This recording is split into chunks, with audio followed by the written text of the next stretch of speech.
ለመሆኑ የሰው ልጅ ሲሞት ነፍሱ ወዴት ነው የምትሄደው? ፍጹም ጠፍታ ትቀራለች ወይንስ በሌላ ሰው አካል ውስጥ ዳግም ትወለዳለች? ዛሬ የምንነግራችሁ ታሪክ ተራ የፊልም ፈጠራ ወይንም ምናባዊ ተረት አይደለም። በሳይንስ ሊቃውንት፣ በታሪክ ተመራማሪዎችና በወታደራዊ መኮንኖች ጭምር ተመርምሮ ማረጋገጫ ያገኘ፣ መላውን ዓለም ጉድ ያሰኘ እውነተኛ ክስተት።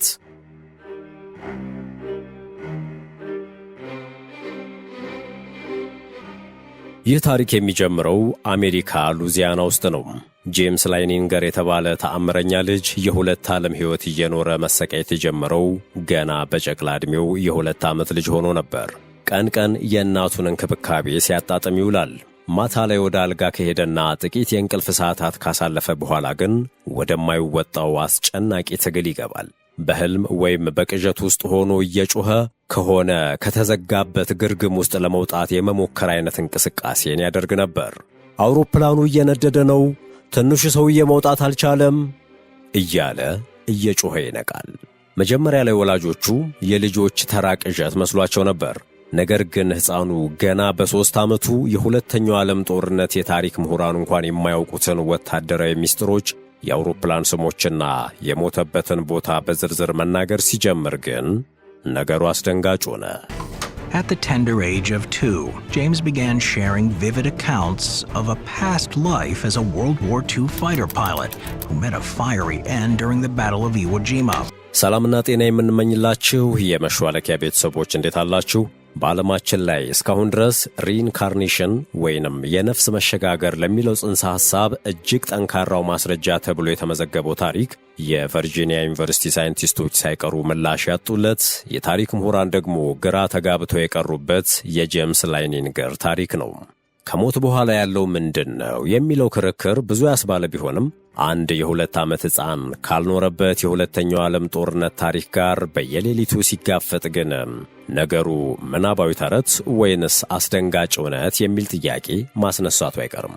ይህ ክስተት አንዳንድ ጉዳዮችን በምክንያት ለማብራራት እንደሚቸግር ጭምር ማሳያ ነው። ዛሬ የምንነግራችሁ የታሪክ ግን ፊልም ወይም ልቦለድ አይደለም፣ እውነተኛ ክስተት እንጂ። ዓለምን ጉድ ያስባለውን ይህንን አስደንጋጭ እውነት ልናጋራችሁ ወደናል። የዚህን ሕፃን አስገራሚ ምስጢርና መጨረሻውን አብረን እንፈትሻለን። እስከ ቪዲዮ መጨረሻ አብራችሁን ቆዩ።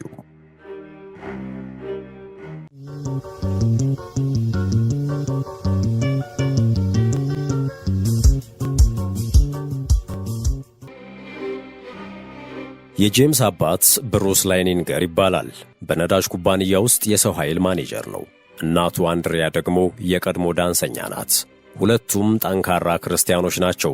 ስለዚህ በሃይማኖታዊ እምነታቸው ሪኢንካርኔሽን ወይም ነፍስ መሸጋገር የሚባል ነገር በፍጹም አይቀበሉም። ነገር ግን የልጃቸው ባህሪ እረፍት ነሳቸው። እናት ምናልባት ልጅ ርኩስ መንፈስ ለክፎት ሊሆን ይችላል ብላ ብትገምትም ሚስጥሯን አደባባይ ይዛ ለመውጣት ግን አልመረጠችም። 3 ዓመት በሞላው ጊዜ ደግሞ ነገሮች ተቀይረው አስደንጋጭ አቅጣጫን ያዙ። ጂሚ 3 ዓመት ከሞላው በኋላ ተኝቶ ያሰቃየው የነበረው ቅዠትና ትዕይንት በውኑ መከሰት ጀመረ። ልክ የ2 ዓመት ልጅ እያለ በእንቅልፍ ልቡ እንደሚያደርገው እየተወራጨ ግን ደግሞ ቋንቋ መናገር የሚችልበት ዕድሜ ስለነበር ሁላችሁም ስሙ፣ አደጋ ገጥሞናል፣ ራሳችሁን አድኑ ይላል። እሱ በየዕለቱ ሲሰቃይ እናት ዓይኖቿ በእንባ ተሞልተው ስትታዘብ ቆይታ ልጇን ለማናገር ወሰነች። ጂሚ ማናቸው አምልጡ የምትላቸው? የምን አደጋ ነው? ከምን ውስጥ ነው የሚያመልጡት? በማለት በእርጋታ ትጠይቀዋለች። ጄምስም አምልጡ የምለው ባልደረቦቼን ነው። ጀታችን ተመታ በእሳት እየጋየች ነው። ስለዚህ ከጀቱ ውስጥ ወጥተው ወደ ውሃው እንዲተኩሱ ነው የምነግራቸው ብሎ ይመልስላታል። ከሥራ የተመለሰውና ድምፅ ሳያሰማ አጠገባቸው ተቀምጦ ያዳምጥ የነበረው አባት ይሄን ጣልቃ ገብቶ ጥያቄ ይሰነዝራል። ጄቱ በምን ነበር የተመታው ብሎ ይጠይቃል። ጄምስም በአየር መቃወሚያ ብሎ ሲመልስ አባት ፍርሃት ወረረው። የ3 ዓመት ሕፃን የአየር መቃወሚያ የሚለውን ቃል ከየት ሊያውቅ ይችላል? ቤታቸው ውስጥ የጦርነት ፊልም በፍጹም አይታይም፣ መጽሐፍም አያነብም። አባትየው ብሩስ ጉዳዩን በራሱ ለመመርመር ወሰነ። ለልጁ ተጨማሪ ጥያቄዎችን ማቅረብ ጀመረ። ጄቱን መጥቶ የጣለው ማን ነበር?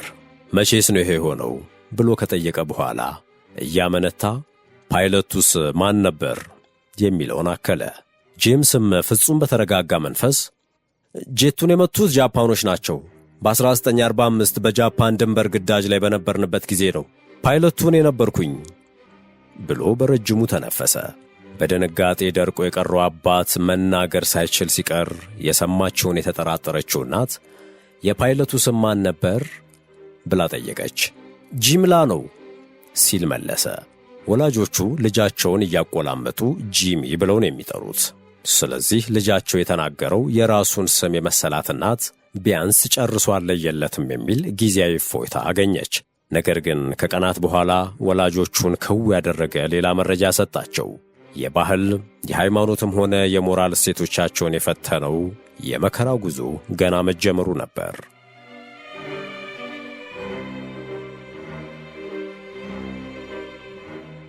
አንድ ቀን ጠዋት ድርቅ አድርጎ ያስቀረኝን ነገር ከልጄ ሰማሁ ትላለች እናት አንድሪያ። ኪችን ውስጥ ቁጭ ብለን ቁርስ ካበላሁት በኋላ በድንገት ወደ እኔ ዞሮ ማማ፣ እኔ እኮ ከመሞቴ በፊት ፓይለት ነበርኩኝ፣ ግን ጀቴ የተመታችና ባህር ውስጥ ወደቀች፣ በዛ መልኩ ነበር የሞትኩት አለኝ። ልቤ ቀጣለች። የሰውነቴ ፀጉር ሁሉ ቆመ። ልጄን ፈራሁት። በተለይ እርጋታውና ምንም ስሜት አለመታየቱ ረበሸኝ ትላለች። ይህንኑ ያጋራችው ባለቤቷ ብሩስ ጉዳዩን ችላ ከማለት ይልቅ መመርመር መቻል አለብኝ ብሎ ስለወሰነ ተጨማሪ ጥያቄዎችን ሊጠይቅ በመፈለግ ለመሆኑ የፓይለቱ ስም ማን ነበር ብሎ ይጠይቀዋል። በዚህ ጊዜም ጄምስ ሃውስተን ብሎ ሙሉውን የፓይለቱን ስም ይነግረዋል። አፉ ደርቆ የነበረው ብሩስ ድንጋጤውን ደብቆ የመርከቧ ስምና የጄቱ መለያ ምን ነበር ሲል ጥያቄ ያነሳለት። ጄምስም ጉዳዩን ትላንት እንደተከሰተ ሁሉ የመርከቧን ስምና የጄቱን መለያ ነገረው። የመርከቧ ስም ናቶማ የሚባል ጄት ተሸካሚ መርከብ ስትሆን ጄቷም አሜሪካ በሁለተኛው ዓለም ጦርነት ጃፓንን የወጋችበት ነበር። ብሩስ የመርከቧንና የጄቱን ስም መጀመሪያ ጎግል ላይ ሰርች አደረገ። ስለ መርከቧ፣ ጭናቸው ስለነበሩት ጄቶች እንዲሁም በዚያ ግንባር ተሰማርተው የነበሩ ፓይለቶችና የባህር ኃይል መኮንኖች ታሪክን ማጣራት ጀመረ። ብሩስ ለሚቀጥሉት 2 ዓመታት በዚህ የምርመራ ሥራ ላይ በተሰማራበት ወቅት ጄምስ ደግሞ የተለያዩ መረጃዎችን በቃላትና በምስል እያስደገፈ ለእናቱ ያስረዳ ነበር።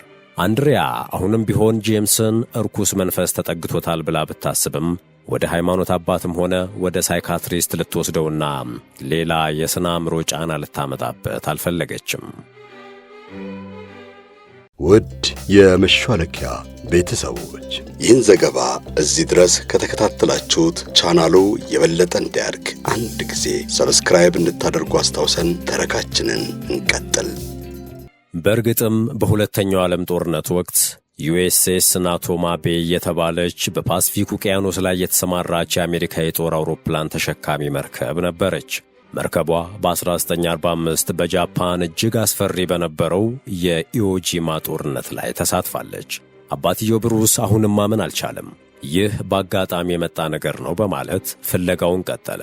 የናቶማ ቤይ መርከብ አርበኞች ማኅበር ዓመታዊ ስብሰባ ላይ በመሄድም በጦርነቱ የሞቱትን ፓይለቶች ስም ዝርዝር አገኘ።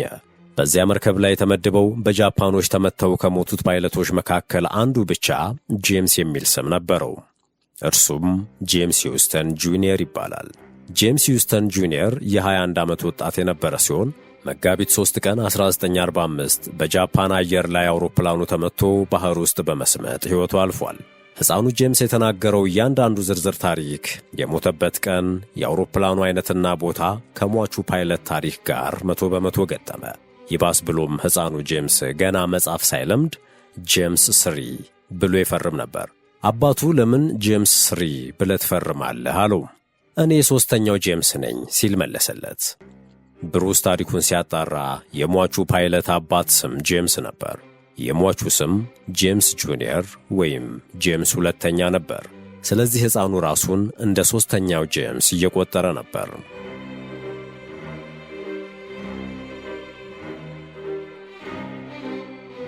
እስከ ዛሬ ድረስ ነገሩን ለመቀበል ስትቸገር የነበረችውና ጉዳዩን ከመንፈስ ወይም ከልክፍት አንጻር ትመለከት የነበረችው እናቱ ሐቁን መቀበልና መፍትሄ ግድ መሆኑን ተረድታ የመፍትሄው አካል ለመሆን የምታደርገውን ወደ ማሰብ ገባች።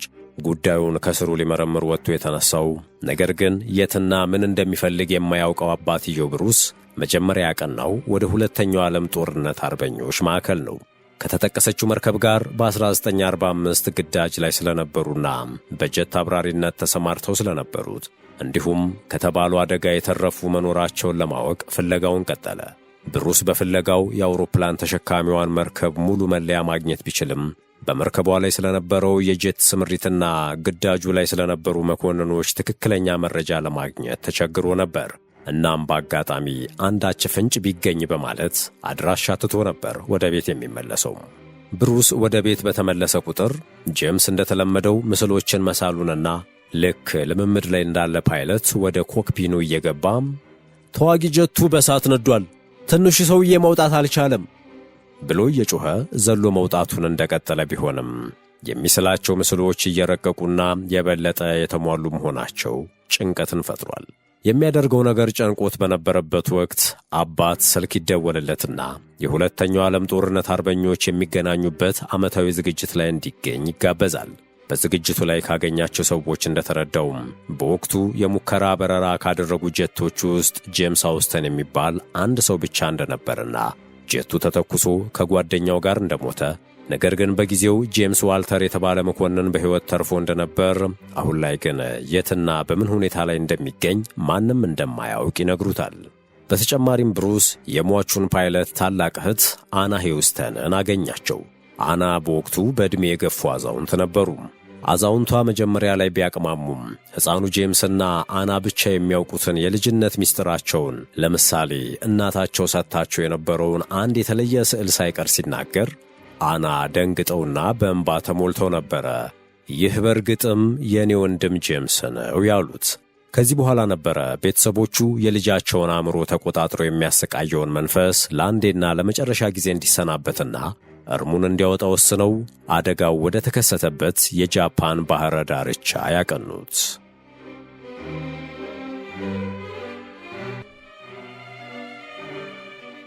በጉዟቸው ዕለት ታዲያ ሕፃኑ ከአባቱ ጋር ብቻቸውን ሳሉ አባቱን ክው የሚያደርግ ነገር ተናገረ።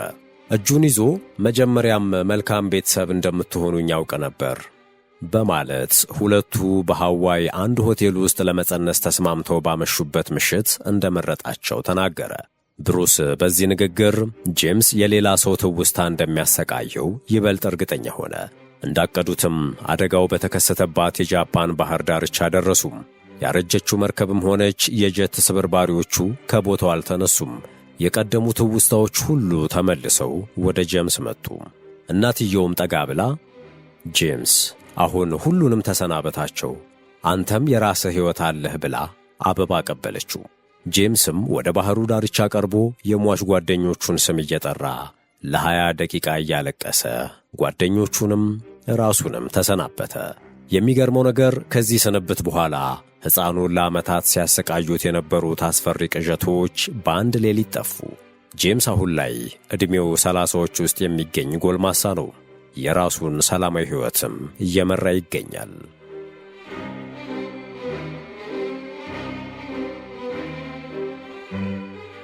የጄምስ ላይኒንገር ታሪክ በቨርጂኒያ ዩኒቨርሲቲ የሥነ አእምሮ ተመራማሪዎች ጭምር ተጠንቶ እስካሁን ከተመዘገቡት እጅግ ጠንካራው የሪኢንካርኔሽን ማረጋገጫ ተብሏል።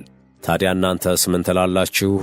የሰው ልጅ ነፍስ በእርግጥ ከአንዱ አካል ወደ ሌላኛው ትሸጋገራለች ወይንስ ይህ ክስተት ሌላ ሳይንሳዊ ማብራሪያ ይኖረው ይሆን? አስተያየታችሁን በኮመንት መስጫው ላይ አስፍሩልን። ቪዲዮን ከወደዳችሁት ላይክ ማድረግና ለሌሎች ማጋራት እንዳትረሱ።